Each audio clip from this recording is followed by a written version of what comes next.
In this video, I'll show you how to turn off safe mode on your Android phone without using the physical power button. Let's jump right in. First, open your phone settings. Scroll down and tap Accessibility. Inside Accessibility, select Interaction and Dexterity. Now look for Assistant menu and turn it on. I'm using a Samsung device for this tutorial, but if you're using another brand like Xiaomi, Tecno, or Infinix, your layout may look slightly different. Just look for Assistant menu. Sometimes it's called Accessibility menu. If you can't find it, simply use the search bar in your settings and type Assistant menu or Accessibility menu. Once enabled, you'll see a floating button appear on your screen.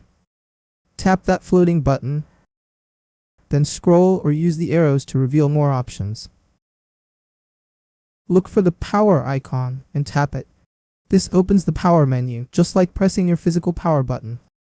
Another option is to swipe down from the top of your screen to open the control panel.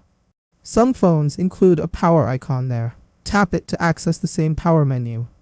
From here, you can restart or power off your phone. When your device boots back up normally, safe mode will be disabled. And that's it.